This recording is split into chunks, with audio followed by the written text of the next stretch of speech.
iman dan Islam, sehingga kita dapat bertemu dan bersilaturahmi dalam acara berbagi praktik baik yang akan disampaikan oleh Ibu Febri Nyalasari SPD. Mengawali bingkai acara yang akan tersaji pada saat berbahagia ini, tiada untaian kata yang pantas terucapkan, melainkan ucapan Alhamdulillahirabbil alamin atas segala limpahan rahmat dan nikmatnya, khususnya nikmatul iman, nikmatul Islam, wasiha wal afiyah. Salawat serta salam kita haturkan ke pangkuan haribaan beliau Nabi besar Muhammad Sallallahu Alaihi Wasallam. Semoga kelak kita di yaumil kiamah mendapatkan syafaatnya. Amin amin ya rabbal alamin.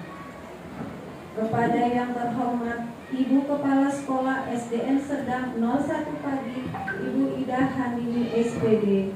Kepada yang terhormat Ibu Wakil Kepala Sekolah SDN Serdang 03 Pagi, Ibu Widya Ridawati SPD. Kepada yang terhormat Bapak dan Ibu rekan guru SDN Serdang 01 Pagi. Kepada yang terhormat Bapak dan Ibu guru teman sejawat hebat dari wilayah Kecamatan Kemayoran. Izinkan saya untuk menyampaikan susunan acara hari ini. Yang pertama adalah kita menyanyikan lagu Indonesia Raya. Kedua, sambutan Ibu Kepala Sekolah SDN Serdang 01 Pagi. Ketiga, pembacaan doa yang akan dibacakan oleh Bapak Ustadz Ramli SPD. Keempat, kegiatan inti dari hari ini kita adalah berbagi praktik baik, yaitu presentasi, menyebarkan pemahaman, dan penerapan pengalaman budaya positif modul 1.4 yang akan disampaikan oleh Ibu Febri Nyalasari SPD. Kelima, kita akan melaksanakan SBK, keenam ramah tamah, dan terakhir adalah penutup. Untuk mempersingkat waktu, kita harapkan semuanya peserta hadirin sekalian semuanya untuk menyanyikan lagu Indonesia Raya diharapkan berbunyi.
Alhamdulillah pada siang hari ini kita berkumpul bersama-sama untuk mengikuti kegiatan yang akan dilaksanakan oleh Ibu Febri selaku CGP Angkatan 9. Ya. Semoga apa yang kita lakukan hari ini mendapat ridho dari Allah dan bisa dipermudahkan jalannya untuk menuju ke arah yang lebih baik. Tentunya saya sebagai kepala sekolah mendukung apa yang sudah dilakukan oleh Ibu Febri untuk mengikuti CGP, dan itu juga tentunya sudah mengikuti sebelumnya yang sudah dilalui oleh Ibu Widya. Semoga untuk berikutnya itu bisa teman-teman sekalian juga ikut mengikuti menjadi guru penggerak. Alhamdulillah. Mudah-mudahan wabarakatuh. Kayaknya kurang semangat ya. Apa kok snacknya kurang kali ya? Assalamualaikum warahmatullahi wabarakatuh. Mari para ibu, bapak sekalian terhormati, kita awali acara kita bermunajat kepada Allah Subhanahu Yang Maha Kuasa. Mudah-mudahan Allah Subhanahu Wa Taala mencucurkan karunia keberkahan untuk kita semuanya, dan acara kita pada siang hari ini berjalan dengan mulus, berjalan dengan baik. Kita awali dengan Quran Al-Fatihah. A'udzubillahi minasyaitonirrajim. Bismillahirrahmanirrahim. Alhamdulillahirabbil alamin arrahmanir rahim maliki yaumiddin. Iyyaka na'budu wa iyyaka nasta'in ihdinas siratal mustaqim siratal ladzina an'amta 'alaihim ghairil maghdubi 'alaihim waladdallin. Rabbighfir lana amin. Bismillahirrahmanirrahim. Alhamdulillahirabbil alamin. Allahumma shalli wa sallim wa barik ala sayyidina Muhammad wa ala ali sayyidina Muhammad. Allahumma iyyaka na'budu wa iyyaka nasta'in. Allahumma iyyaka na'budu wa iyyaka nasta'in. Allahumma ighfir lana dzunubana wa liwalidina warhamhuma kama rabbayana shighara. Allahumma ighfir lana dzunubana wa liwalidina. Assalamualaikum warahmatullahi wabarakatuh. Ya, pertama-tama mari kita panjatkan puji syukur kehadirat Allah Subhanahu Wa Taala, yang mana alhamdulillahirabbil alamin kita semua dapat berkumpul di SDN Serdang 01 pagi. Salawat dan salam tak lupa kita haturkan kepada junjungan Nabi besar Muhammad sallallahu alaihi wasallam. Semoga kita semua mendapatkan syafaatnya di yaumul qiyamah. Amin amin ya rabbal alamin. Pertama kali saya mengucapkan terima kasih banyak kepada Ibu Kepala Sekolah atas dukungannya untuk kegiatan diseminasi saya pada hari ini. Terima kasih Ibu. Kemudian juga saya mengucapkan terima kasih kepada rekan-rekan guru yang telah meluangkan waktunya untuk hadir di acara kegiatan saya pada hari ini, dan juga teman-teman sejawat. Terima kasih atas kehadirannya Bu Pohan, Bu Widya, Bu Emma, Bu Hetty, dan teman-teman semuanya yang lain, Bu Rika. Kegiatan pada hari ini saya hanya ingin berbagi, yaitu berbagi menyebarkan pemahaman dan penerapan pengalaman budaya positif modul 1.4.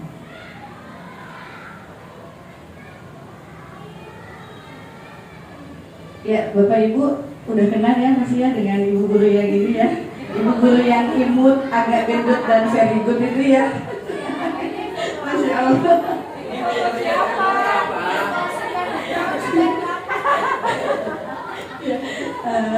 Perkenalkan, saya Febriani Mialasari. Saya CGP dari Angkatan 9 SDN Serdang 01 pagi. Ya, Bapak Ibu, perkenalkan, ini adalah Ibu Kepala Sekolah saya, Ibu Ida Hanjibi, Kepala Sekolah dari SDN Serdang 01 pagi. Kemudian di sebelah Ibu Ida Handini ada pendamping praktik saya, yaitu Ibu Endah Wijayati, dan guru dari SMA Negeri 77 Jakarta. Kemudian fasilitator saya yaitu Bapak Ajik Susanto.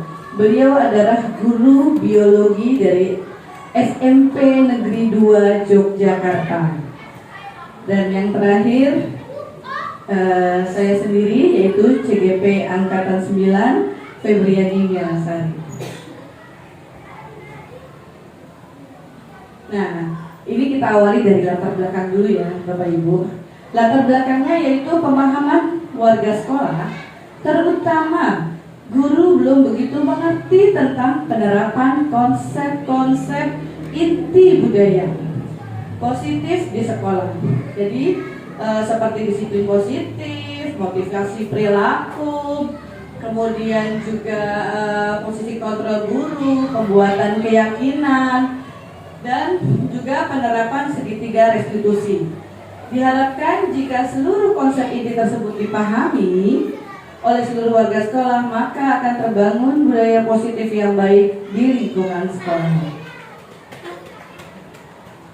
Tujuannya adalah meningkatkan pengetahuan dan pemahaman tentang budaya positif. Kemudian terbentuknya motivasi intrinsik pada murid dengan pembuatan keyakinan kelas atau sekolah. Yang ketiga, menerapkan segitiga restitusi saat menyelesaikan masalah murid. Ini adalah tolak ukurnya, di mana tolak ukurnya ini terlaksananya diseminasi konsep inti budaya positif di sekolah. Terbentuknya keyakinan kelas melalui kegiatan keyakinan kelas yang dilakukan guru bersama murid. Guru dan murid mematuhi dan melaksanakan keyakinan kelas yang telah disepakati dengan konsisten dan penuh tanggung jawab. Terlaksananya penyelesaian masalah siswa menggunakan segitiga restitusi. Ini adalah tolak ukur dari kegiatan diseminasi pada hari ini. Selanjutnya, lini masa tindakan yang akan dilaksanakan berkoordinasi dengan kepala sekolah, dengan Ibu Ida Handini, kemudian melakukan diseminasi konsep inti budaya positif bersama rekan guru seperti yang saya lakukan pada hari ini. Selanjutnya, menyusun keyakinan kelas bersama murid yang telah saya lakukan beberapa minggu yang lalu. Selanjutnya, hasil keyakinan kelas itu ditempel di kelas. Kemudian menyelesaikan masalah dengan segitiga restitusi. Dukungan yang dibutuhkan yaitu ya pastinya dari kepala sekolah saya. Selanjutnya dukungan juga dari rekan guru, dari tendik, dari murid, serta perlengkapan untuk membuat keyakinan kelas dan diseminasi seperti karton, kertas planus, post-it, spidol, warna, laptop, dan proyektor. Nah, di sini Bapak Ibu kita mulai. Filosofi Ki Hajar Dewantara, di mana tujuan pendidikan adalah menuntun segala kodrat yang ada pada anak agar mereka dapat mencapai keselamatan yang setinggi-tingginya, baik sebagai manusia maupun sebagai masyarakat. Ki Hajar Dewantara juga menjelaskan bahwa pendidikan seharusnya sesuai dengan kodrat alam dan kodrat zamannya, sehingga pendidikan berjalan secara dinamis dengan nilai-nilai kebudayaan di masing-masing daerah. Nah, di sini maksudnya adalah pendidikan yang menuntun. Selama ini, yuk kita sama-sama renungkan ya. Selama ini yang kita lakukan itu apakah student center atau teacher center? Nah, dari situ kita bisa mengetahui apa-apa saja yang telah kita lakukan. Kalau Ibu Heti, selama ini bagaimana? Apakah pernah melakukan student center atau teacher center? Saya pernah melakukan keduanya pada saat pembelajaran IPAS. Terima kasih Ibu Heti, very good sekali ya, super sekali Ibu Heti ya. Ya, kita sebagai guru itu harus menuntun ya. Jadi seperti yang Ibu Heti bilang, Ibu Heti pernah melakukan keduanya. Nah, di sini pembelajaran yang menuntun adalah pembelajaran yang lebih berpihak kepada murid, di mana pembelajarannya itu yang kita lakukan adalah kita berikan materi kepada murid, kemudian murid mengeksplorasi. Jadi kalau misalkan nih kita belajar teacher center, bosen nggak ya kalau hanya ngedengerin gurunya ngomong aja? Capek nggak Pak Agung kalau misalkan pembelajarannya teacher center? Pengennya gurunya diam aja, gurunya bergerak. Jadi nggak capek ya. Saya seperti itu senangnya, tapi bisa nggak tahu. Ya, pastinya kalau kita pembelajarannya teacher center pastinya pertama membosankan ya. Kita hanya mendengarkan aja penjelasan dari gurunya. Terus yang kedua, gurunya juga capek karena harus ngomong terus dari awal sampai akhir. Dan yang lebih sakitnya lagi, kita udah capek-capek ngomong, ternyata anak murid gak ngerti.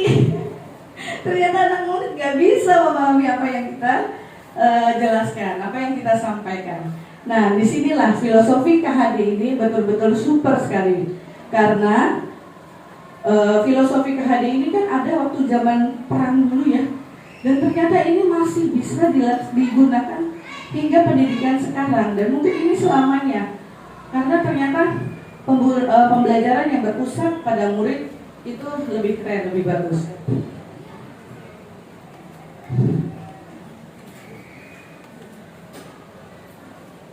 Nah, budaya positif di sekolah adalah nilai dan kebiasaan di sekolah yang berpihak pada murid agar mereka dapat berkembang menjadi pribadi yang kritis, penuh hormat, dan bertanggung jawab sesuai dengan profil pelajar Pancasila. Nah, saya mau tanya nih sama Ibu Asri, budaya positif apa nih yang ada di sekolah? Literasi, Bu? Literasi, baik. Kalau Ibu Tuti, yang sudah diterapkan di sekolah budaya positifnya apa? 5S, kebiasaan 5S, senyum, sapa, salam, terus sambutan ketika anak datang. Baik, terima kasih Bu Tuti. Ya, betul sekali. Budaya positif adalah suatu pembiasaan yang biasa kita lakukan di sekolah, yang kita terapkan untuk memperbaiki pribadi dan karakter dari peserta didik.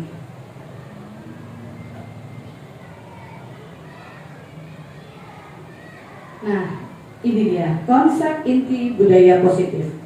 Di mana konsep inti budaya positif ini yang pertama perubahan paradigma, kemudian yang kedua disiplin positif, yang ketiga adanya nilai-nilai kebajikan, selanjutnya kebutuhan dasar manusia, motivasi perilaku manusia, posisi kontrol manusia, keyakinan manusia, dan segitiga restitusi.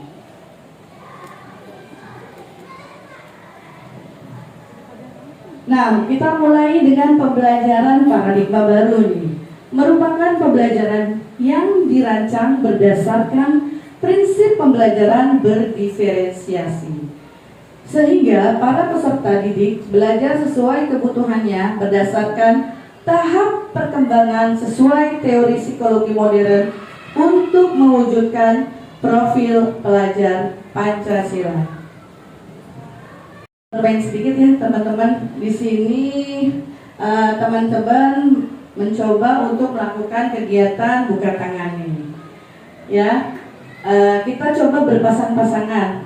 Boleh Pak Agung dengan Ibu Priyadi, kemudian Ibu Sari dengan Ibu Heti, Ibu Reni dengan Ibu Ida, Ibu Reni dengan Ibu Asri, Ibu Hani maju boleh Bu Hani dengan Ibu Supri. Ya. Boleh berpasang-pasangan ya. Ibu Emma dengan Ibu Rika. Kita coba ya. Di sini. Oke, yang posisinya ada di sebelah kiri saya itu adalah sebagai A ya. Kemudian yang di posisi sebelah kanan saya itu adalah sebagai pihak B. Nah, di mana? Coba Anda bayangkan nih ya. Yang pihak A ini dia akan menggenggam tangannya seolah-olah tangannya itu di dalamnya ada barang yang sangat berharga untuknya. Sesuatu yang sangat dia ingin lindungi, dia ingin pertahankan. Ya, pokoknya orang nggak boleh ambil apa yang ada di tangannya ya.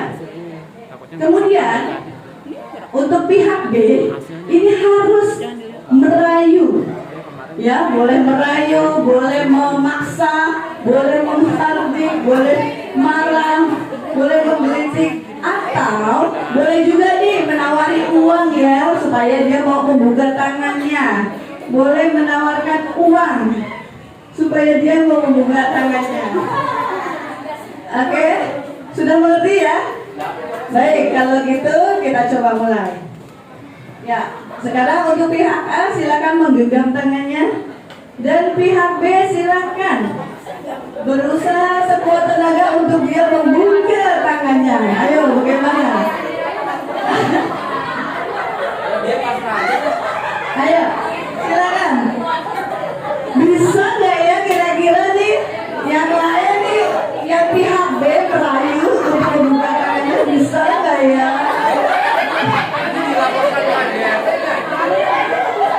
Ayo, bisa nggak nih? Mau nggak sesuatu benda yang sangat berharga di tangannya itu diambil oleh orang lain? Sesuatu yang prinsip, sesuatu yang berarti di tangannya diraih untuk dibuka. Mau nggak? Ayo, siapa yang berhasil membukanya? Nanti berikan alasannya. Aku kalau membuka dia bahaya. Ayo. Baik, ayo siapa yang berhasil membuka? Tidak ada? Ya, kalau yang berhasil membuka angkat tangannya. Mereka penjelasannya apa alasannya? Apa alasannya sampai tangannya bisa terbuka? Ayo, ada yang tangannya bisa terbuka? Ya. Gini-gini. Biasa nggak mempan, mau nawarin rujak nggak bungkus nggak mempan. Biasa nggak mempan ya? Iya. Ada yang tangannya bisa terbuka? Bu Ema, ada. Kenapa Bu Ema?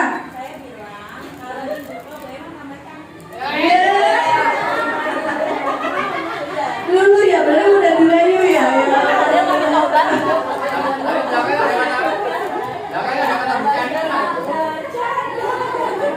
Ayuannya baut ya.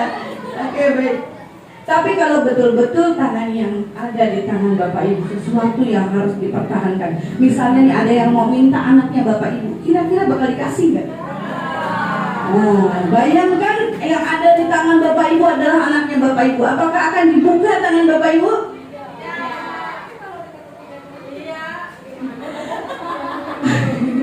Ini diminta loh, bukan dinikahi, tapi diminta dan diasuh oleh orang lain.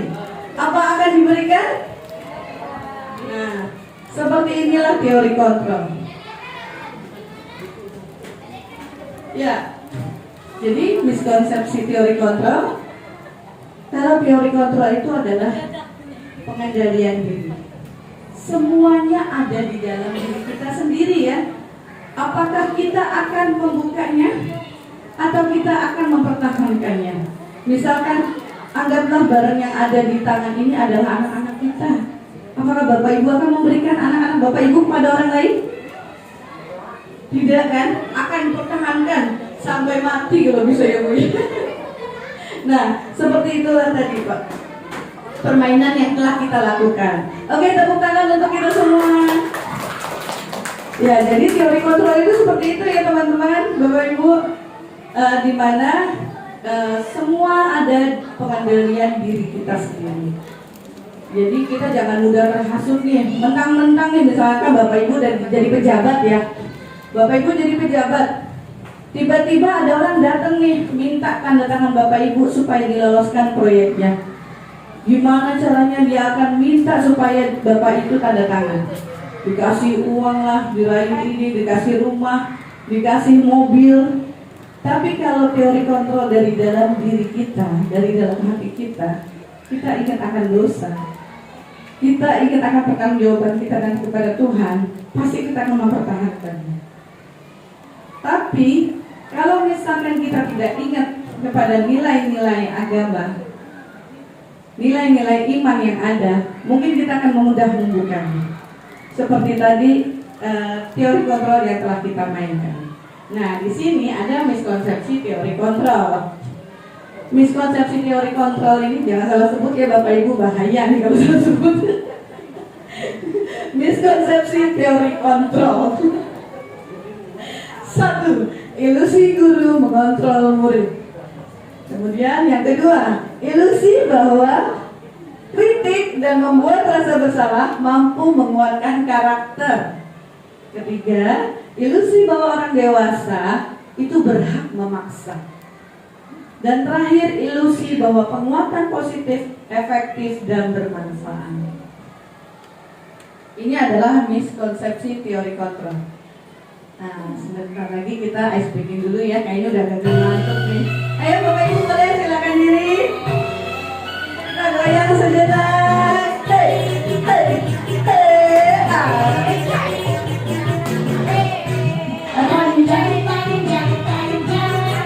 pendek, pendek, pendek. Ya, yang suka panjang dibuka. Pendek, pendek. Panjang, pendek, panjang, pendek, panjang, panjang, panjang, pendek, pendek, panjang,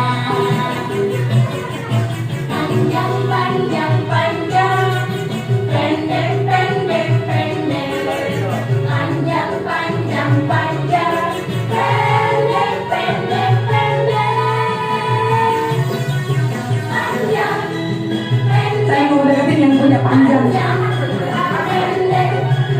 Panjang, panjang, panjang, pendek, pendek, panjang. Akhiran patung yang nyanyi terakhir panjang coba, masya Allah. Panjang, panjang, panjang. Di sini yang motivasi eksternalnya yaitu yang ekstrinsiknya. Yang pertama, untuk menghindar ketidaknyamanan atau hukuman apa yang akan terjadi apabila saya tidak melakukannya. Yang kedua, motivasi eksternal juga nih, untuk mendapatkan imbalan dari orang lain atau institusi apa yang akan saya dapatkan apabila saya melakukannya. Nah, ini dia nih, untuk mendapatkan imbalan. Ini sih nggak di sini ya, kayaknya ini di sekolah lain lah di luar sana ya. Kalau guru-guru SD sedang nomor 1 mah hebat-hebat, keren-keren. Apalagi guru-guru di wilayah Kemayoran nih. Kalau di sekolah di luar sana nih, apalagi di sekolah Konnichiwa ya, itu biasanya nih guru-guru mau kerja kalau ada imbalannya. Misalnya disuruh rapat, Bu ikut pelatihan, Bu ikut rapat. Ada transportnya enggak? Kalau enggak mau, kamu aja yang berangkat. Pernah enggak ada yang kayak gitu? Nah, kalau saya sih yakin, di sini teman-teman semua hebat-hebat. Kalau disuruh ibu kepala sekolah nih, Bu, ayo ikut pendidikan pelatihan. Siap Bu, laksanakan 46. Nah, kalau di sekolah Konnichiwa yang kayak gini nih masih ada nih. Masih ada guru kalau misalkan disuruh melatih lomba. Nanti kalau misalkan anaknya juara, gurunya dapat apa ya? Masih cuma capek doang. Nah, ini nih yang dinamakan motivasinya masih dari luar, ekstrinsik. Masih berharap imbalan dari orang lain. Belum yang namanya motivasi intrinsik atau internal. Nah, kalau motivasi intrinsik itu untuk menghargai diri sendiri. Misalnya si A disuruh ikut pelatihan. Bu, besok ikut pelatihan ya, Pak, besok ikut pelatihannya. Siap Bu, karena apa? Karena dia menghargai diri sendiri. Dia ingin mendapatkan ilmu, dia ingin mendapatkan pertemanan, dia ingin mendapatkan peningkatan pengembangan diri sehingga dia menghargai diri sendiri. Nah, kalau misalkan motivasi intrinsik ini sudah terbangun dari dalam diri, hal-hal yang ekstrinsik itu tidak akan terjadi. Saya akan menjadi orang yang seperti apa bila saya melakukannya. Jadi kalau kerja itu lillahi ta'ala aja ya Bu, Allah nggak tidur. Kalau kita ikhlas, tulus hati, kita kerja dari hati, insya Allah akan memberikan yang terbaik. Insya Allah akan mengangkat derajat teman-teman semuanya. Jadi kalau kita bekerja, bismillah dan lillahi ta'ala. Terakhir, alhamdulillah. Mudah-mudahan Bapak Ibu yang ada di sini semua bisa jadi pejabat ya. Amin, amin ya rabbal alamin. Nah, di sini keyakinan kelasnya nih. Ya, teman-teman, ada yang tahu tidak mengapa keyakinan kelas? Mengapa bukan peraturan kelas? Bedanya keyakinan kelas dengan peraturan kelas apa nih, Bu Rikan? Aduh, susah banget pertanyaannya. Peraturan kelas dulu deh. Peraturan kelas itu biasanya dari guru tok gitu. Jadi dari guru murid harus mengikuti aturan yang dibuat oleh guru. Tapi kalau keyakinan bersama murid membuatnya, mungkin seperti itu. Kembali tangan dong buat Bu Rikan. Super sekali ya kalau kita tanya sama orang hebat langsung koneknya cepet tuh. Iya, ini pasti ininya benar-benar luar biasa nih. Kalau bertanya sama orang hebat langsung nyambung. Ya betul sekali Bu. Kalau peraturan itu guru yang buat, suka-suka gurunya mau bikin peraturan apa dan mau memberikan hukuman apa. Nah, kalau keyakinan kelas ini kita buat bersama-sama dengan murid sesuai dengan nilai-nilai kebajikan yang ada, nilai-nilai kebajikan yang universal. Contoh, misalkan anak-anak hari ini kita akan membuat keyakinan kelas. Nah, guru itu bertanya kepada murid, keyakinan kelas apa yang akan diterapkan di kelas. Jadi bukan gurunya yang menentukan apa yang akan dibuat peraturannya. Setelah dibuat bersama-sama, kemudian disepakati bersama, diyakini bersama. Setelah mereka sepakat, mereka yakin, nah mereka akan menerapkannya dengan bersama-sama, dengan penuh tanggung jawab. Pembentukan keyakinan kelas. Yang pertama itu bersifat abstrak. Yang kedua berupa pertanyaan universal. Nilai kebajikannya apa aja ya anak-anak? Disiplin Bu, misalnya. Disiplin contohnya apa? Datang tepat waktu Bu. Nah inilah nilai-nilai pertanyaan universal. Selanjutnya dibuat dalam pertanyaan positif. Sedikit saja agar mudah diingat. Jadi kalau buat keyakinan kelas jangan kebanyakan ya Bapak Ibu.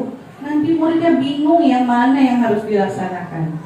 Selanjutnya sesuai dengan kondisi kelas dan sekolah sehingga mudah diterapkan semua warga sekolah atau warga kelas dilibatkan saat membuat keyakinan kelas.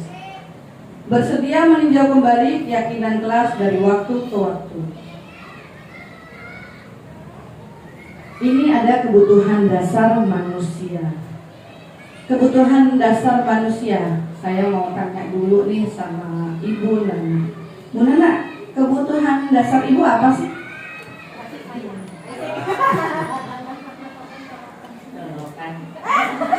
Uang, iya, dan kasih sayang. Mantul ya, kasih uang, kasih sayang, mantap. Ibu Emma, kebutuhan dasarnya apa nih Bu Emma? Bola.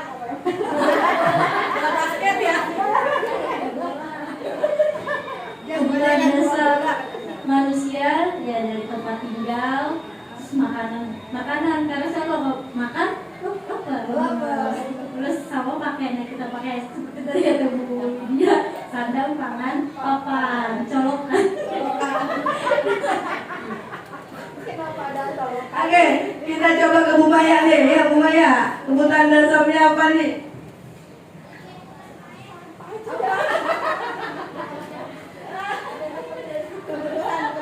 Rumah mewah.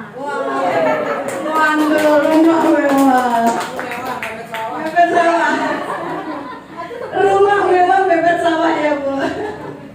Ya, jadi kebutuhan dasar manusia ada bermacam-macam ya. Tergantung dari kebutuhan apa yang orang tersebut inginkan. Jadi di sini kebutuhan dasar manusia adalah segala sesuatu yang kita lakukan untuk mendapatkan apa yang kita inginkan. Seluruh tindakan yang kita lakukan memiliki tujuan tertentu. Usaha terbaik yang kita lakukan adalah dalam rangka agar kebutuhan dasar kita terpenuhi dengan baik. Nah, ini dia 5 kebutuhan dasar manusia yang sesungguhnya. Ya, yang pertama, bertahan hidup. Ya seperti tadi ya, bertahan hidup, sandang, pangan, papan. Kemudian kesehatan, keamanan, rasa nyaman, ini termasuk bertahan hidup. Yang selanjutnya kasih sayang dan rasa diterima. Di sini siapa nih yang butuh kasih sayang nih? Oh, semuanya butuh kasih sayang ya, dan butuh rasa ingin diterima ya. Rasanya gimana ya teman-teman kalau kita nggak dapat rasa kasih sayang, kemudian nggak rasa diterima, hampa, kesepian, bener. Kalau baik rasanya gimana baik? Kalau nggak mendapatkan kasih sayang, nggak tidak merasa diterima, rasanya gimana baik? Rasanya sedih banget ya, pasti ya, sedih banget. Dia jadi curhat. Oh ya, rasanya sedih banget ya. Kalau Melani rasanya gimana kalau nggak disayang? Sedih juga. Sedih juga ya. Apakah kamu mau disayang? Apakah mau disayang atau bagaimana? Kalau Nin gimana Bu Supri? Sama, sedih juga. Kecewa nggak? Kecewa juga. Kecewa juga. Ya. Ya, kalau kita tidak mendapatkan rasa kasih sayang dan rasa diterima, pastinya seperti yang teman-teman bilang dan sampaikan tadi, kita akan merasa sedih, merasa kecewa, merasa kesepian, kata Bu Nana ya. Nah, itu adalah rasa kasih sayang dan rasa ingin diterima. Selanjutnya kebiasaan. Kebiasaan ini mandiri, kemudian memilih pilihan, mencoba hal baru, mampu mengendalikan arah dirinya. Arah dirinya ini mampu dia kendalikan. Selanjutnya kesenangan. Kalau dari kesenangan itu healing termasuk kayak jalan-jalan, traveling ya. Ini juga kesenangan ya. Masa kerja mulu tapi nggak ada jalan-jalannya gitu ya. Bermain, humor, antusiasme, tertawa, jalan-jalan. Nah ini adalah kesenangan. Makan bersama, betul ya Bu Heti. Nonton bareng. Nah itu kesenangan ya. Untuk ngilangin stres ya Bu Nana ya. Betul, menghilangkan kepenatan yang ada. Nah kemudian yang terakhir adalah penguasaan.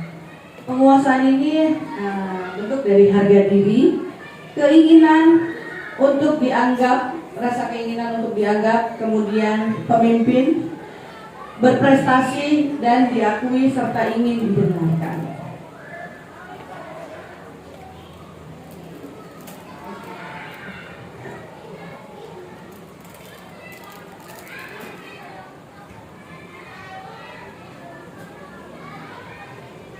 Nah, di sini ada 5 posisi kontrol. 5 posisi kontrol seorang guru. Yang pertama, apa Bapak Ibu? Penghukum. Selanjutnya yang kedua? Teman. Yang ketiga? Pemantau. Keempat? Membuat merasa bersalah. Dan yang kelima? Manajer. Nih, kalau menurut Bapak Ibu, dari kelima ini apa nih yang pernah diterapkan di kelas? Nah, saya mau tanya sama Bu Reni nih. Bu Reni pernah menerapkan 5 posisi kontrol seorang guru yang mana? Semua. Mantap. Oke, semuanya pernah dilakukan ya? Oke, baik.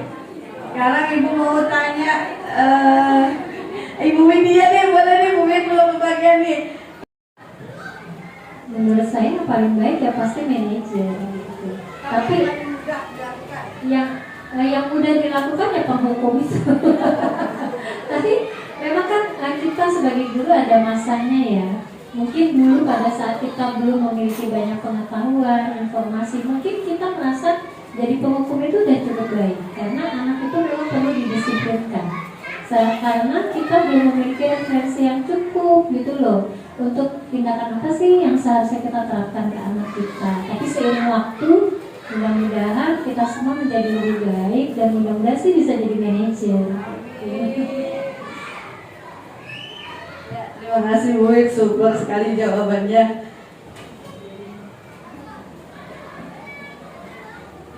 Nah, di sini disiplin positif. Disiplin positifnya ini ada teori kontrol, yaitu menurut Dr. William Gleiser. Anda tidak bisa mengontrol orang lain. Hanya Anda yang bisa mengontrol diri Anda. Seperti tadi permainan yang kita lakukan ya. Sesuatu barang berharga yang ada di kepala tangan kita tidak akan membukanya. jika memang itu sesuatu yang sangat berharga dan ingin dipertahankan. Nah, makna disiplinnya apa nih? Belajar mengontrol diri, kemudian dengan menggali potensi agar tercapai tujuan mulia. Apa tujuan mulianya? Yaitu sesuatu menjadi seseorang yang kita inginkan berdasarkan nilai-nilai yang kita hargai. Selanjutnya, semua perilaku memiliki tujuan. Perilaku apa aja nih yang memiliki tujuan? Yang pertama, teori motivasi. Dari teori motivasi ini tujuannya yaitu satu, untuk menghindari hukuman. Yang kedua, untuk mendapatkan imbalan. Yang ketiga, untuk menghargai diri sendiri, nilai-nilai kebajikan universal, dan juga keyakinan kelas. Nah, sekarang saya mau tanya nih sama Bu Priani nih. Bu Priani, dari teori motivasi, Bu Priani pernah nggak melakukan yang mana nih dari teori motivasi? Untuk misalkan Bu Priani mendapat tugas atau mematuhi peraturan sekolah, teori motivasinya apa? Apakah untuk menghindari hukuman atau untuk mendapatkan imbalan atau untuk menghargai diri sendiri? Ya, salah satu contoh agar termotivasi untuk disiplin adalah kalau saya disiplin, misalnya saya sebelum tiket ya. Jadi saya dengan disiplin mematuhi peraturan, saya menghargai diri sendiri.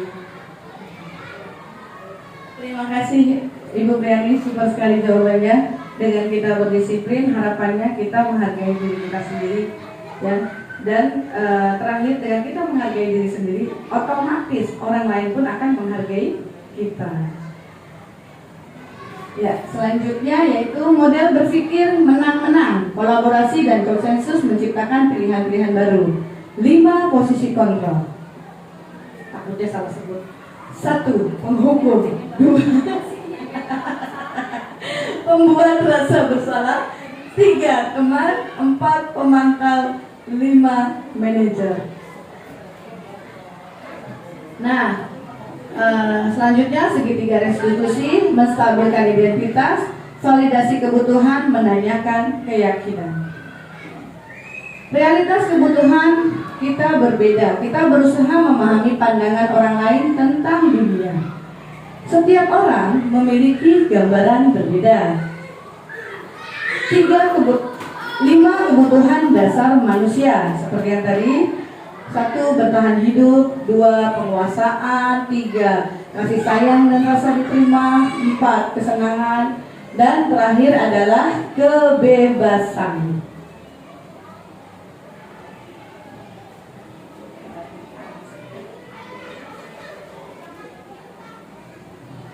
Nah, ini dia contoh 5 posisi kontrol guru. Kasus, peserta didik tidak memakai atribut lengkap saat upacara bendera. Di sini kalau yang penghukum udah pasti langsung suruh apa? Hormat bendera, berdiri di lapangan, ya. Atau misalkan disuruh memungut sampah, banyak ya untuk penghukum. Kemudian kalau untuk membuat rasa bersalah, pernah nggak sih teman-teman melakukan seperti ini?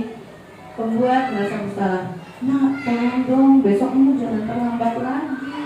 Ibu malu dilihat sama guru-guru lain kalau sampai kamu terlambat lagi, karena nanti ibu akan dianggap oleh ibu kepala sekolah dan teman-teman yang lain, ibu tidak bisa mendidik kamu, membimbing kamu, mengajarkan kamu.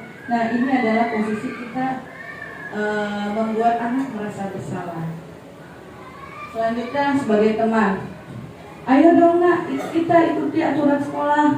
Tolong bantu Bapak Ibu ya, sekali lagi. Ini sudah tidak apa-apa, apalagi yang lain jangan sampai berbuat seperti ini ya. Ini adalah posisi kita sebagai teman. Kalau misalkan ada anak murid kita melakukan kesalahan, kita memposisikan diri sebagai teman. Nak, besok jangan seperti itu lagi ya. Kalau misalkan seperti itu lagi, kan kita bestie. Masa kamu nanti kalau terlambat kita nggak bestie lagi deh. Nah, ini posisi sebagai teman.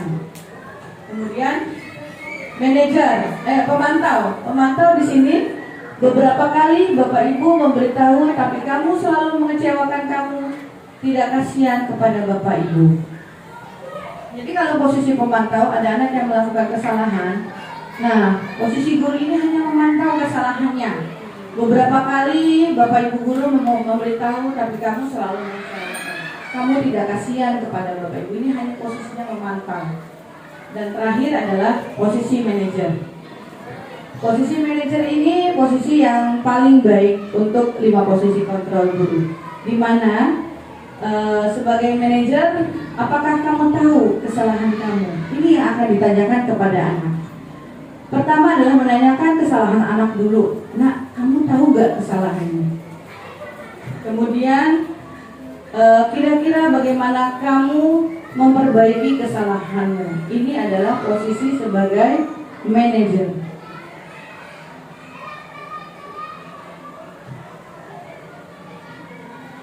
Nah, di sini posisi seorang guru sebagai manajer. Guru berbuat sesuatu bersama murid, mempersilahkan murid mempertanggungjawabkan perilaku dan mendukung murid agar dapat menemukan solusi atas permasalahannya sendiri. Jadi, kalau posisi guru sebagai seorang manajer, di saat anak melakukan kesalahan, yang pertama kita panggil dulu muridnya, kemudian berbuat sesuatu bersama murid, mempersilahkan murid, kemudian bertanya kepada murid apa kesalahannya. Selanjutnya guru tersebut menstabilkan identitasnya ya. Kadang anak ketakutan, jadi dia guru ini harus berusaha menenangkan dulu. Jadi si anak yang telah melakukan kesalahan, begitu dipanggil guru dia udah ketakutan. Sebagai guru kita menstabilkan identitasnya dulu. Kemudian validasi kebutuhannya dan selanjutnya membuat keyakinannya. Ini adalah posisi guru sebagai seorang manajer. Posisi manajer mengacu pada restitusi. Nah, di sini nih. Posisi manajer mengacu pada restitusi yang dapat menciptakan kondisi bagi murid untuk memperbaiki kesalahan mereka. Proses kolaboratif yang mengajarkan murid untuk mencari solusi atas masalahnya, membantu murid berpikir tentang seperti apa orang yang mereka inginkan dan bagaimana memperlakukan orang ini. Jadi, kalau posisi manajer ini, setiap ada kesalahan dari peserta didik, guru yang memposisikan dirinya sebagai manajer akan melaksanakannya dengan restitusi.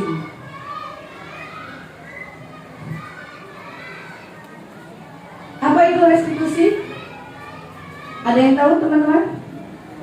Ya, restitusi adalah proses menciptakan kondisi bagi murid untuk memperbaiki kesalahan mereka, sehingga mereka bisa kembali pada kelompok mereka dengan karakter yang lebih kuat.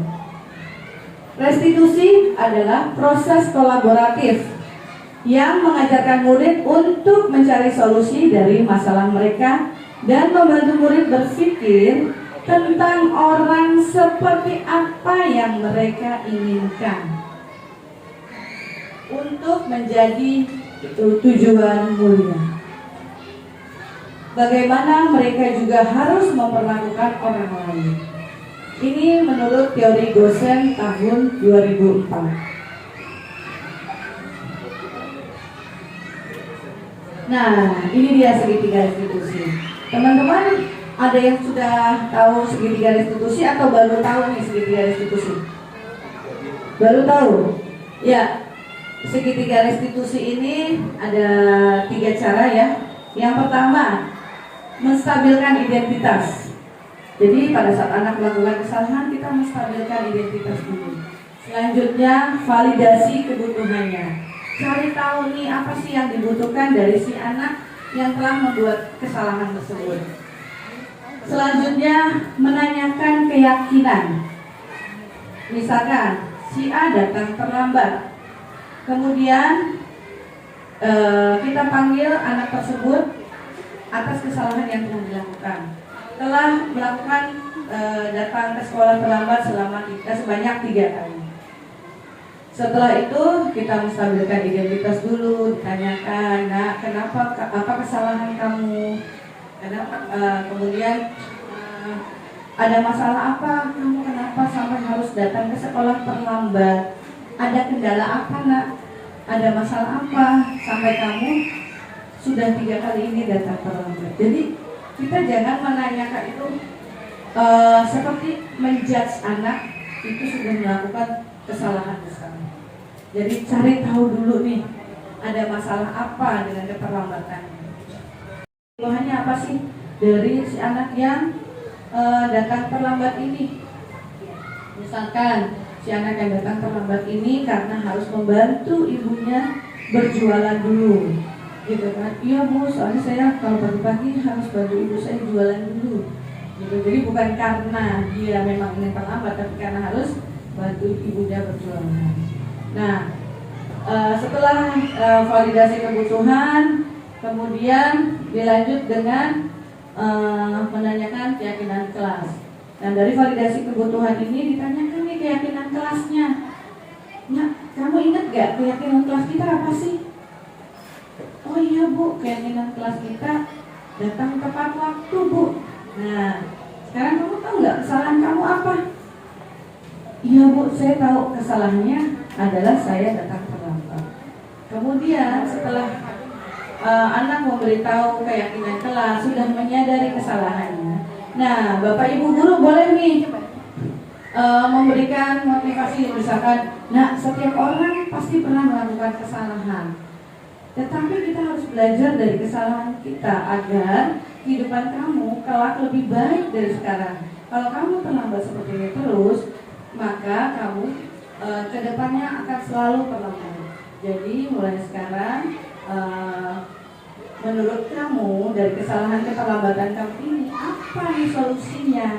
Dan setelah kita kasih motivasi, setelah kita kasih penjelasan bahwa manusia tidak adalah sempurna, manusia pernah melakukan kesalahan, kemudian ditanyakan solusinya. Nah, apa nih solusinya dari keterlambatan kamu ini, dari masalah kamu ini?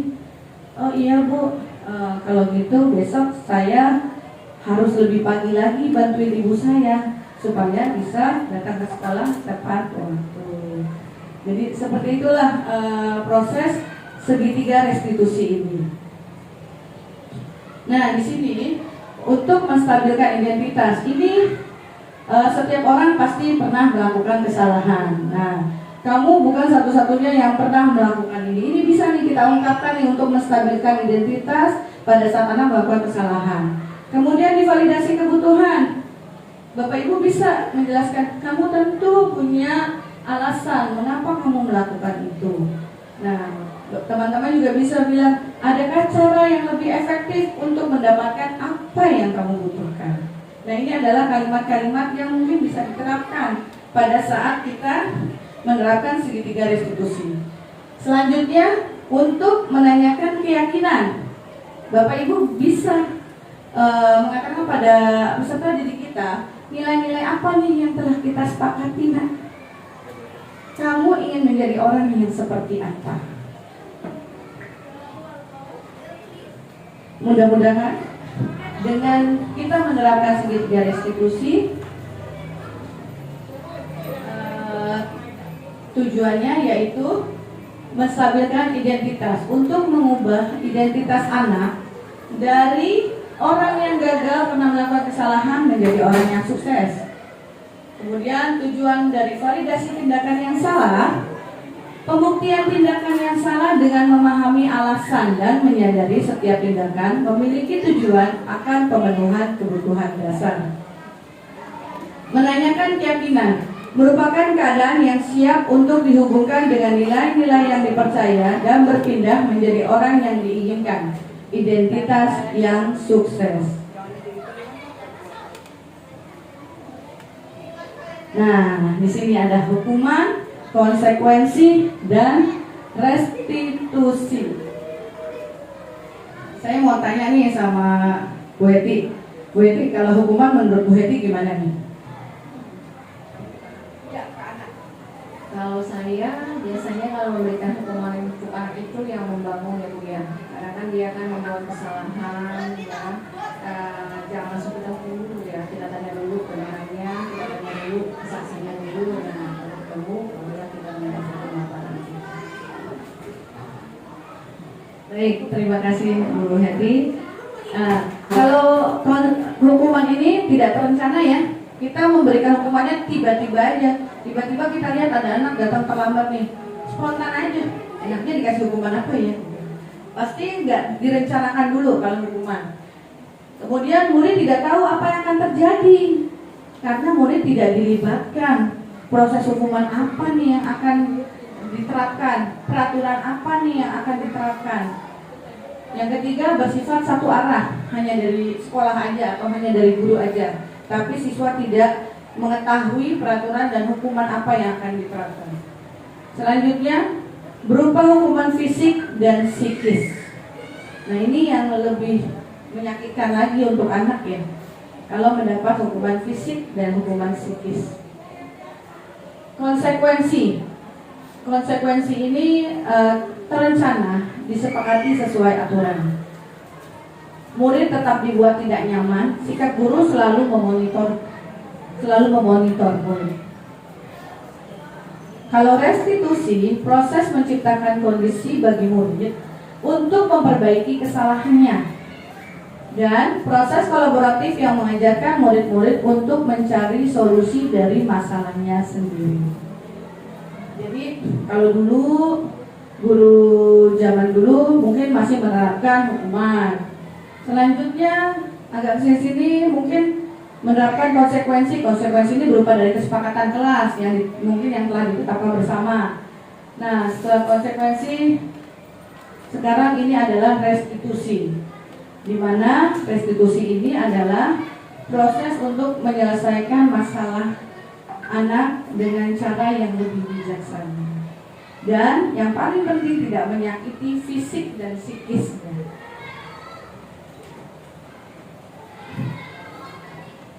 Di sini ada menstabilkan identitas. Guru berkata, berbuat salah itu hal yang manusiawi. Tidak ada manusia yang sempurna. Bapak Ibu juga pernah berbuat salah. Kita pasti bisa menyelesaikan permasalahan ini. Bapak Ibu tidak tertarik untuk mencari tahu siapa yang benar, siapa yang salah. Bapak Ibu lebih tertarik untuk menyelesaikan masalah. Kalau kamu menyalahkan diri kamu sendiri terus-menerus, apakah kamu bersikap baik pada dirimu sendiri? Ini proses menstabilkan identitas. Kemudian proses untuk validasi kebutuhan. Membantu siswa mengenali basic need, kebutuhan yang ingin dipenuhinya ketika melakukan kesalahan itu. Pada dasarnya, setiap tindakan manusia tujuannya adalah memenuhi basic needs. Apakah itu power, freedom, love and belonging, fun and survival. Guru berkata, kamu bisa aja kan melakukan hal yang lebih buruk, tapi kamu tidak melakukannya kan? Kemudian validasi kebutuhan ini juga bisa dengan kamu pasti punya alasan mengapa kamu melakukannya. Apa yang penting bagi kamu? Kamu boleh tetap berusaha menjaga sikap itu, tapi tambahkan sikap yang lain, yang baru, yang lebih baik.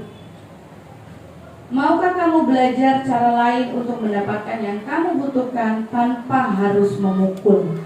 Apakah kamu bisa melakukan dengan lebih baik besok lagi? Di sini menanyakan keyakinan. Menanyakan keyakinan ini anak dapat melihat kesalahannya, dihubungkan dengan norma sosial dan nilai-nilai yang mendasari manusia berinteraksi dengan orang lain. Guru berkata, apa nilai yang kita percaya di kelas atau sekolah kita? Nilai-nilai universal apa yang telah kita sepakati? Kelas yang ideal itu yang seperti apa sih? Kamu ingin menjadi anak seperti apa? Apa yang kamu rasakan ketika kamu melakukan itu? Kamu menjadi orang yang seperti apa? Nah, di sini adalah tujuan dari segitiga restitusi dalam penyelesaian masalah. Tujuannya yaitu menghasilkan murid yang mandiri dan bertanggung jawab atas perbuatannya. Setelah guru melakukan ini, berperan sebagai manajer, menggunakan segitiga restitusi, penyelesaian masalah, melalui 3 tahapan dan lain sebagainya. Ini adalah tujuannya. Baik Bapak Ibu, ini ada video tentang penerapan segitiga restitusi. Mari kita saksikan bersama.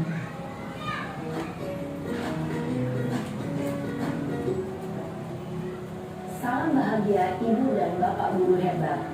Dalam U 2 4. Naren! Sini kamu! Selamat pagi Bu. Selalu terlambat. Apa coba? Alasan kamu apa lagi? Kapan sih kamu tidak terlambat? Malas sekali ya kamu jadi anak. Saya Dasar pemalas. Gak kapok-kapok sih kamu. Sudah berapa kali terlambat? Sana, kamu keliling lapangan basket 2 kali. kenapa saya harus dari lapangan basket Bu? Kenapa? Kamu menolak ibu. Berani-beraninya jawab. Sudah terlambat, masih berani jawab pula. Sekarang, keliling lapangan basket 5 kali sekalian. Biar kapok. Cepat. Pergi sana ke lapangan basket. Baik, Bapak Ibu, dari tayangan video tadi, menurut Bapak Ibu nih, yang mana nih proses restitusinya? Sebagai apa? Guru kontrolnya sebagai apa? Sebagai penghukum. Betul sekali. Ini adalah adegan guru sebagai penghukum. Posisi penghukum biasanya berbicara dengan Naren!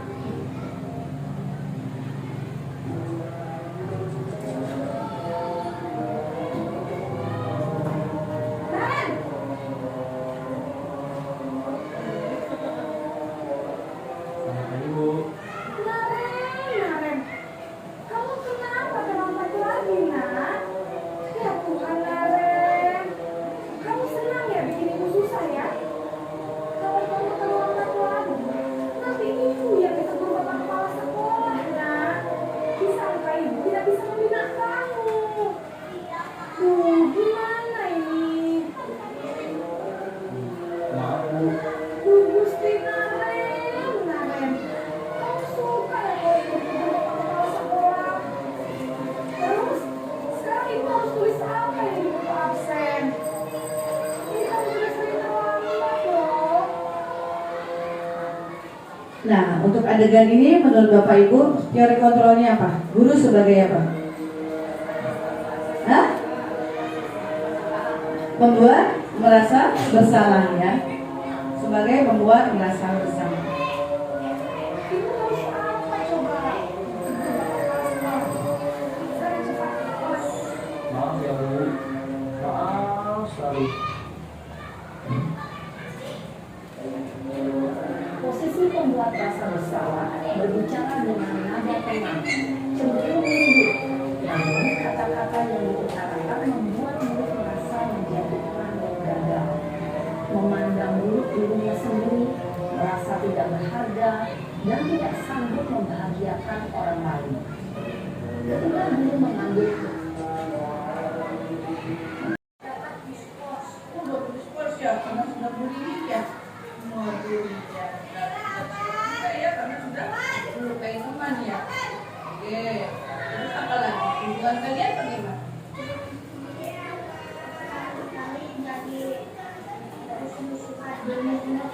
jadi marah-marahan ya, hubungannya dia tidak baik lagi temanannya ya. Terus apa lagi? Kamu sudah melukai Stuni apa? Nah, kira-kira kalau misalkan lukanya parah tuh gimana?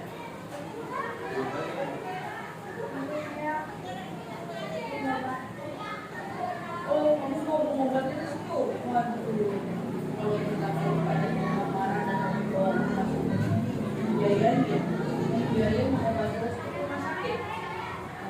Nah sekarang kamu sudah melakukan kesalahan menyadari, kamu juga sudah menyadari bahwa perbuatan ini melanggar keyakinan. Kamu juga sudah menyadari akibat dari perbuatan kamu. setiap manusia pasti pernah melakukan. Nah ya, nah sekarang bagaimana kamu bisa belajar dari kesalahan itu dan memperbaiki kesalahan. Kemudian sikap kamu akan mempertahankan diri itu juga benar.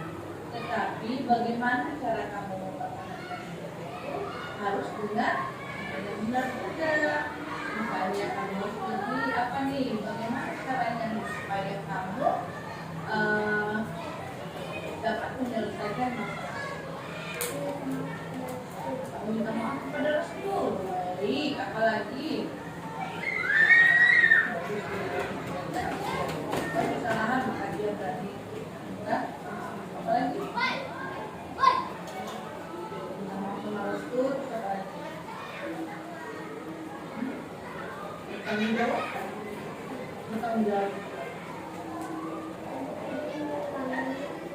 Oh, bertanggung jawab untuk tidak mengulanginya lagi, apalagi?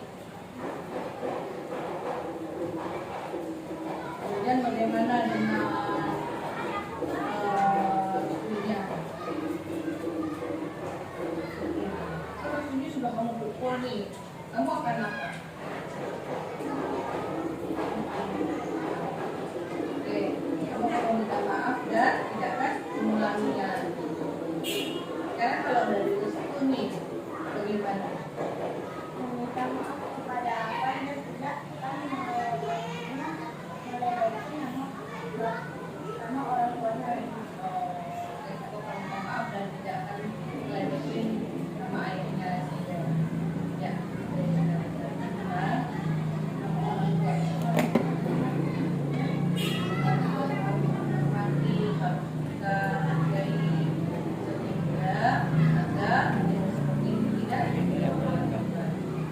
nah, kalau kalian sudah berada di sana kalian, maka apa yang harus kalian selalu meminta maaf karena kalian saling memaafkan, saling minta maaf dan berjanji dan membilangi. Oke, baik. Kalau gitu kalian sekarang sudah boleh ya.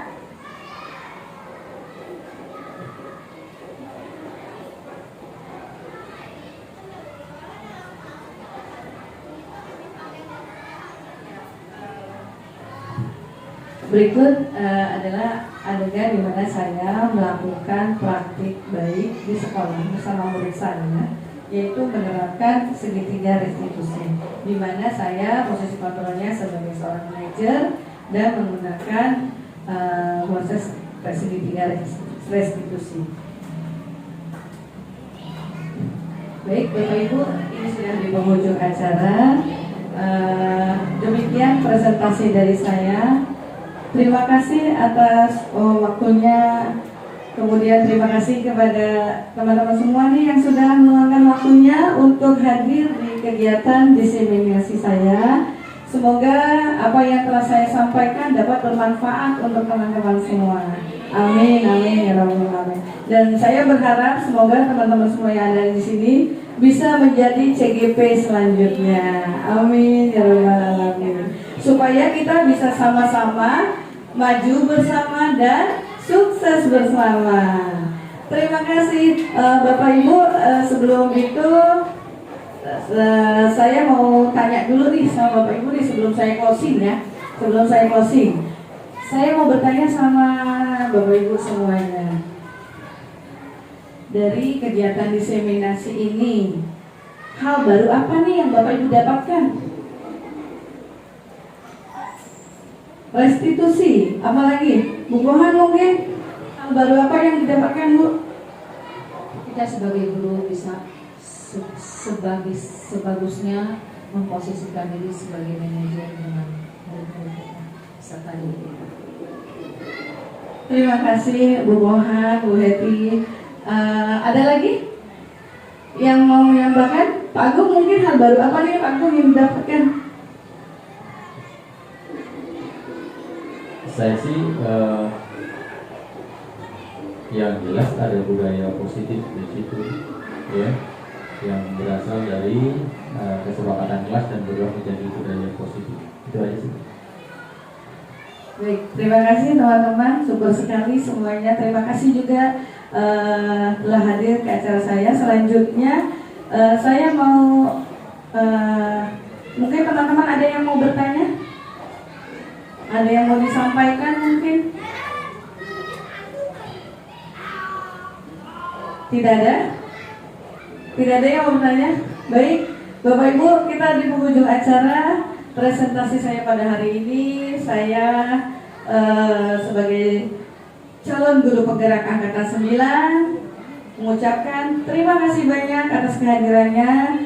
Semoga semua lelah Bapak Ibu pada hari ini mendapatkan berkah dari Allah Subhanahu wa taala. Amin amin ya rabbal alamin. Terima kasih, kurang lebihnya saya mohon maaf. Wabillahi taufiq wa hidayah. Wassalamualaikum warahmatullahi wabarakatuh.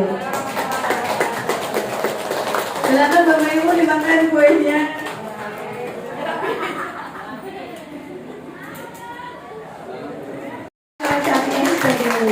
Semoga langkah ke depannya dia dimudahkan, lancar, dan sukses. Sukses ini kita semua juga. Semoga menjadi motivasi kita, inspirasi kita untuk terus maju. Itu jadi sebelumnya selesai sudah acara kita berbagi praktik baik hari ini. Mari kita tutup acara ini dengan mengucapkan hamdalah bersama-sama. Alhamdulillahirabbil alamin. Saya sebagai MC mengucapkan mohon maaf apabila ada salah kata atau perkataan selama acara berlangsung. Akhir kata, wassalamualaikum warahmatullahi wabarakatuh.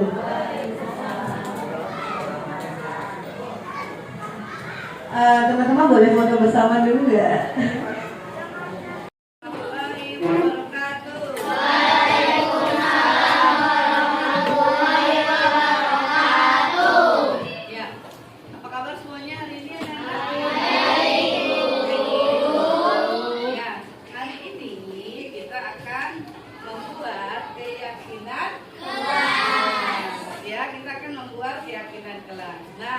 Ada yang tahu tidak apa itu keyakinan kelas?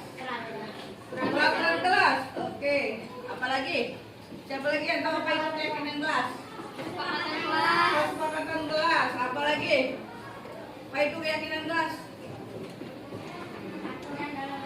Aturan dalam kelas. Ini oke. Ada lagi? Baik. Nah, sekarang begini. Keyakinan kelas itu adalah nilai-nilai kebajikan yang ada di dalam diri kalian ya, yang akan kita yakini bersama-sama dan kita laksanakan secara bersama-sama dengan penuh tanggung jawab. Nah, anak-anak tahu nggak apa bedanya peraturan kelas dengan keyakinan kelas? Tahu? Kalau peraturan kelas itu dibuat oleh ibu guru dan kamu harus mematuhinya, mentaatinya, ya. Peraturan kelas adalah peraturan yang telah dibuat oleh guru kelas dan seluruh siswa wajib mematuhi peraturan kelas tersebut, ya. Kalau keyakinan kelas itu adalah keyakinan yang akan kita buat bersama nih. Kamu buat keyakinan kelas apa nih dari nilai-nilai kebajikan? Tahu nilai-nilai kebajikan? Nilai-nilai baik yang ada di dalam diri kalian yang akan dilaksanakan, diterapkan bersama-sama. Baik. Kalau keyakinan kelas dari nilai-nilai kebajikan. Kalau peraturan kelas, ibu guru yang membuat peraturannya, kalian mematuhinya. Sudah mengerti sampai di sini? Ya. Apa beda peraturan dengan keyakinan? Sudah ya? Oke. Nah, sekarang keyakinan kelas. Kalau dari nilai-nilai kebajikan ya. Dari nilai-nilai kebajikan yang ingin kalian buat di kelas ya. Sebutkan satu keyakinan yang ingin kalian tuliskan di kelas. Oke?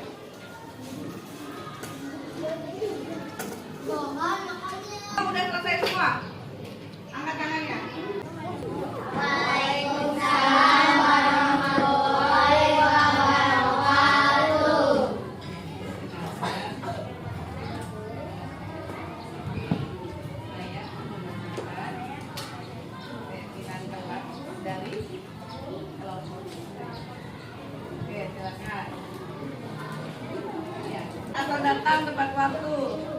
Alicia? Tidak berkata Tidak berkata bohong. Baik. Nah.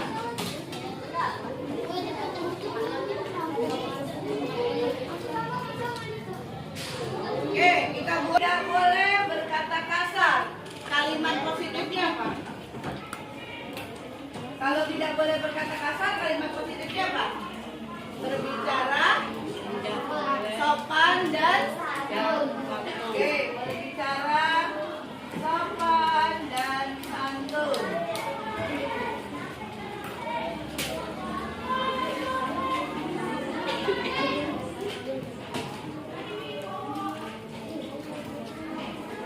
Berbicara sopan dan santun. Apa lagi? Tidak berbicara kasar, kalimat positifnya apa? Siapa yang tahu? Oke, apa nih Suat? Itu sama aja. Datang tepat waktu. Apa lagi? Tidak membuang sampah sembarangan. Kalimat positifnya apa? Ya, pintar semua keren. Good job. Membuang sampah pada tempatnya. Nah, dia mau berarti kompos nih.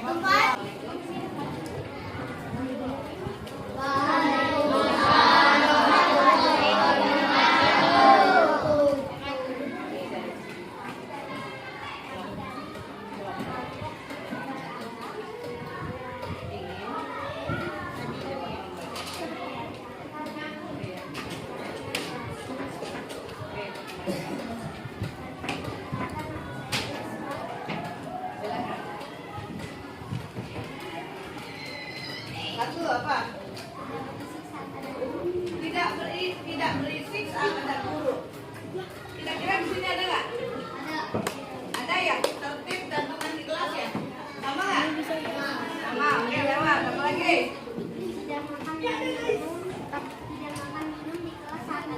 Tidak makan minum di kelas saat ada guru. Kalimat positifnya apa? Tidak makan dan minum. Assalamualaikum warahmatullahi wabarakatuh.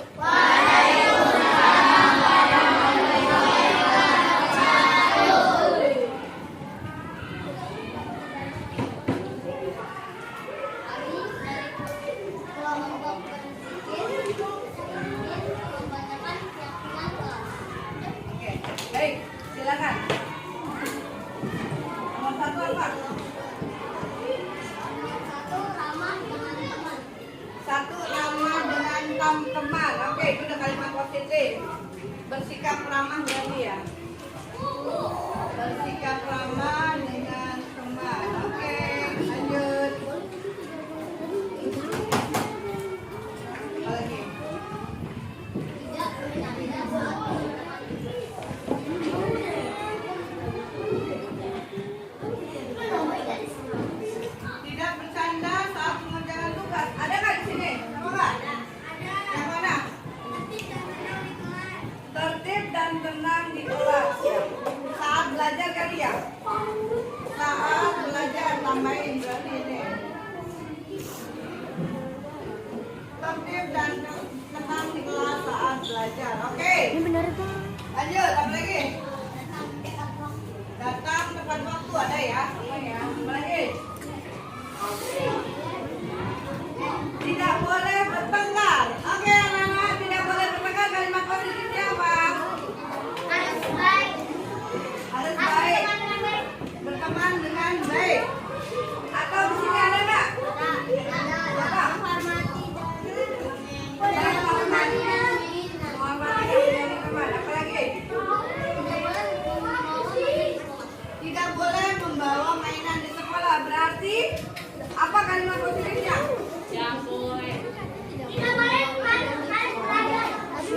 Ayo, kalimat positifnya. Kan masih ada kata tidak boleh. Masih ada kata tidak. Kalimat positifnya apa? Tidak boleh membawa mainan ke sekolah. Apa? Peralatan sekolah dengan lengkap. Membawa peralatan sekolah dengan lengkap.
Bijaksana dan cerdas. Bijaksana dan cerdas perlu nggak di keyakinan gelas kita? Nggak perlu ya? Nggak. Nggak perlu ya? Karena itu ada dari dalam diri kan?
Tepuk 2 kali. Tepuk 3 kali. 2 kali.